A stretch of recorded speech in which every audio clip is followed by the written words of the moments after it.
Okay, guys, Chris Cullen back with you on CC's Aquatic Adventures. We're back. Yes, we are back. I told you guys in the previous video that there was some health issues I had to take care of at the hospital. We were there for about a week. Got a bunch of tests done. Kind of figured out where we are as far as treatment. So we're still treating this at home. I didn't get moved up the list yet. We're still waiting, um, and we're still gonna fight this, and we're still gonna be able to fight this at home, which is a good thing.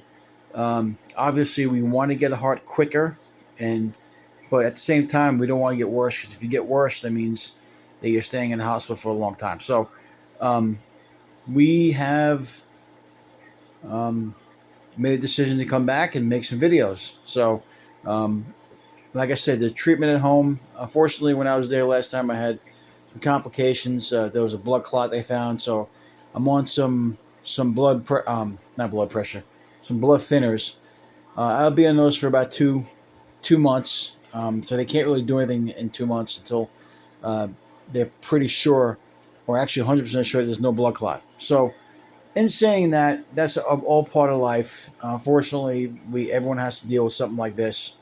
Um, some more than others, but I was actually kind of down and didn't want to make any videos until I started following a reptile guy on YouTube. His name is Brian Barczyk, um, and he's a reptile guy.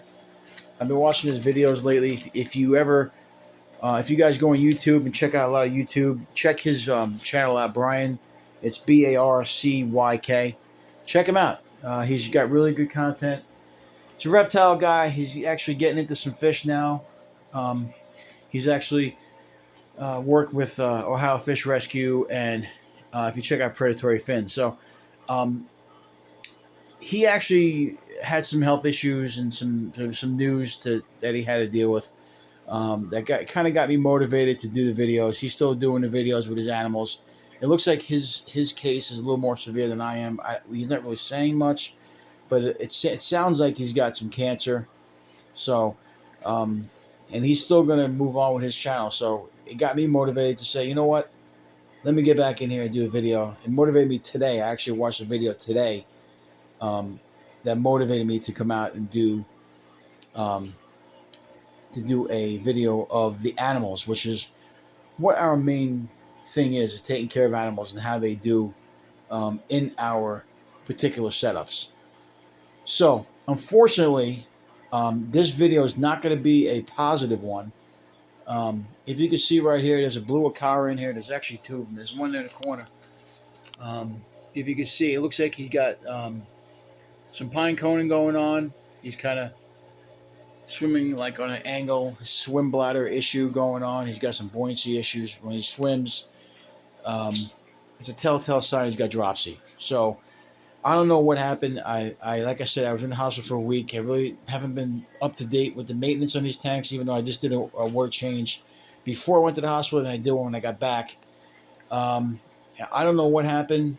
Like I said, unfortunately, when you take care of fish, they this happens. You know, you get some issues. The other blue car back there is swimming perfectly fine, as you can tell, doing perfectly fine. I keep up to date with the maintenance on this tank. I do a water change every month or so, maybe a little bit less, every couple of weeks sometimes, depending on how the fish look. I do feed these guys once a day, so I may have to adjust the feeding.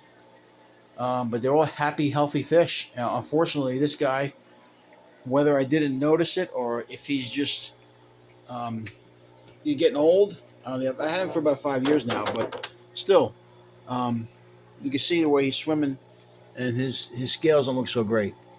Um, so it doesn't look good for me. I've done everything with this guy. I've treated him with Epsom salt. I've taken him out. I've done other medications on him, antibiotics. I've done all kinds of stuff with this guy, and he's still not getting any better, unfortunately. So um, when something like this happens, and you can see, I'll do a close up of the way he's swimming. When something like this happens, you really have to be careful. Um, you can see the way he's swimming. You know, it's definitely a buoyancy issue, and you can see the other one is bothering him a little bit. It may be just that, but um, like I said, I took him out a couple times, treating him with Epsom salt, different antibiotics.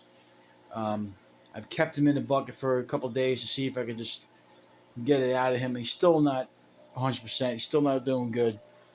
So when something like this happens, you got to set up a hospital tank. And unfortunately, this guy's a little bit bigger than a lot of fish that I have.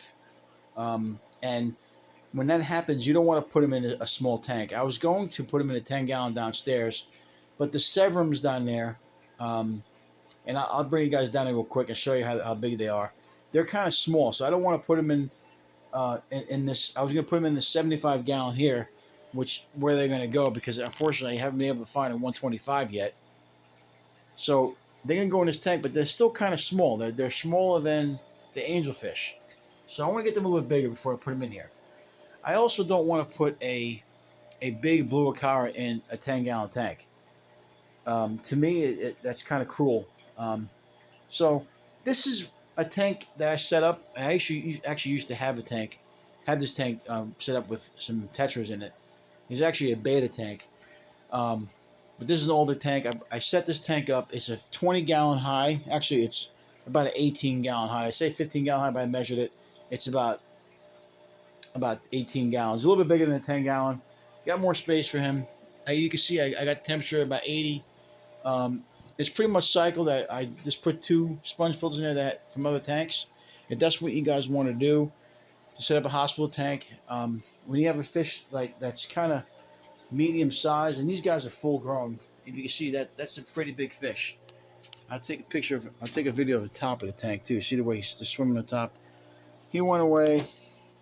He's kind of swimming like that. See, he's kind of perpendicular, almost upside down.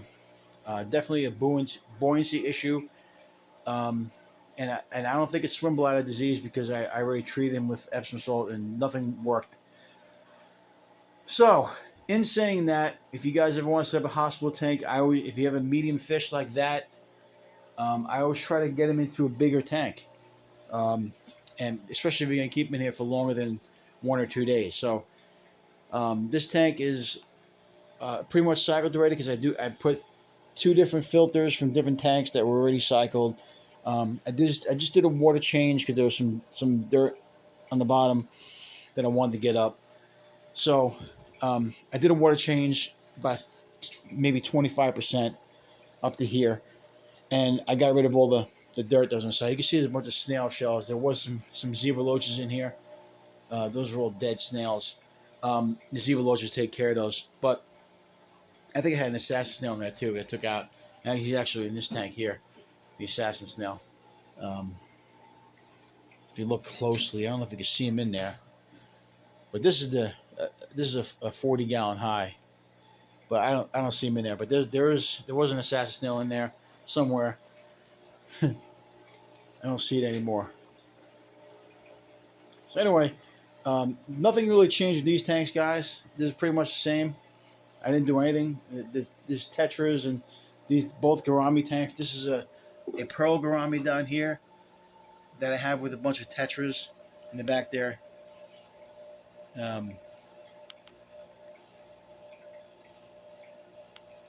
Yeah, diamond tetras, X-ray tetras, rummy nose tetras. There's actually some brilliant rasboras in there too, if you look closely in the back there. Yeah, so didn't change any of these tanks, guys. Everything's pretty much the same. So in saying that, like I said, if you ever want to set up a hospital tank, get a little bit bigger tank, like it's 15-gallon, and if you have filters already. I saw somebody the other day set up a tank and said they want to cycle the tank within like 48 hours. I don't see the point in doing that if you already have cycled media like we have here. And the easiest cycle media is a sponge filter. I don't see why you would have to do a whole cycle. I'm going to let this tank run about another 4 hours, and tonight I'll move the blue Acara into this tank. We're going to treat him with some Canaplex, which is this stuff here. It's a dropsy treatment, and if that doesn't work, we're going to try to do Epsom salt for a little bit. We're gonna fast him because it looks like he still wants to eat when I put food in there. So we'll be able to fast him in here, and he'll be able to get away from the other fish. So that's what our plan is, guys. We're gonna take you on a journey. We're gonna see how if we can get this guy healthier or better to help you guys at home. But the problem with dropsy is, and usually dropsy happens in fish like betta fish who can't get enough air or get too much air when they eat. Um, Over time, if you don't change the water a lot for them, they can get dropsy over the years. Um, Typically, cichlids don't get it. I haven't. This is the first time I've ever had a cichlid with dropsy, so I don't know exactly what happened. It might just be in his genes. I have no idea.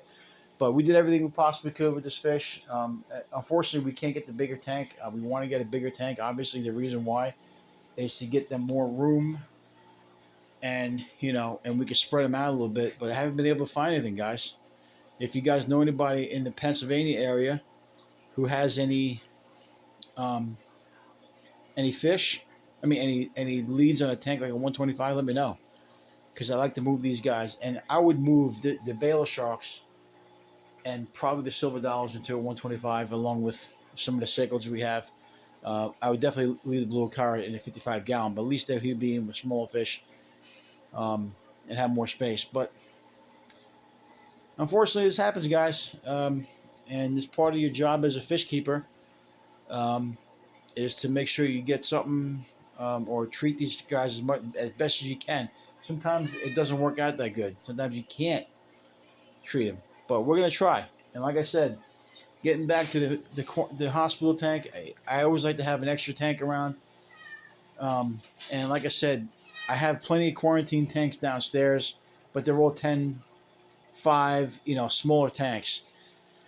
I really don't want to put a blue car that has been swimming in a 55 gallon for a long time. I don't want to put them in a really small tank, but 15 gallons suffice. That's a good size. And like I said, we already this tank should already be cycled with the substrate.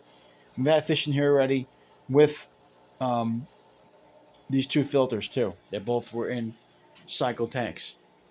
So that tank will be cycled. We're gonna put the fish in this guy tonight. I will continue the video. I will show you how he does in there. We'll probably do something like every day, keep you guys updated, and see how he does.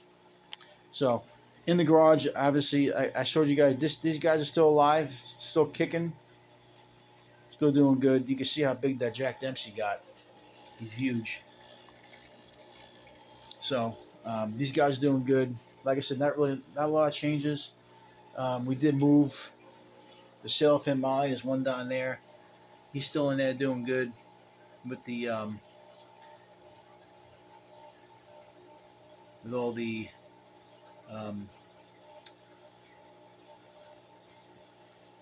I can't think of the name of the fish off the top of my head now. With all the barbs, there you go, the barb tank. He's doing perfectly fine in there. He's a little bit aggressive, so he fits well in that tank. These guys here are a little bit less aggressive. The sailfins, they're doing good in there. There's one there, and the other one's around somewhere. Unfortunately, we lost some swordtails, but there's one still alive. But there's one sailfin Molly, and then I can't find the other one. He looks like he's back there. I can't see him, but he's in there somewhere. I know that because I fed him before.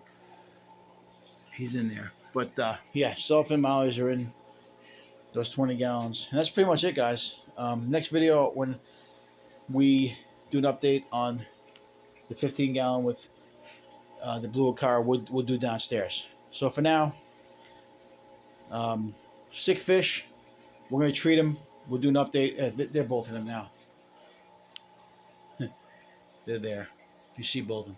Sometimes they're hard to see because actually one's a male, one's a female. So hopefully they'll breed soon. But yeah, they're that's their new tank. So until next time, guys, remember, if you can't own them, rehome them. And I'm hoping to get these guys, this one blue Acara, to feel better. Hopefully he'll get his buoyancy back, but we'll see. Usually, dropsy is not a good thing, and it's usually not a good result. But we'll see. We're going to try it. And like I said, next time I do a video, I will show you guys downstairs, and I will show you the fish in that 15 gallon. Okay?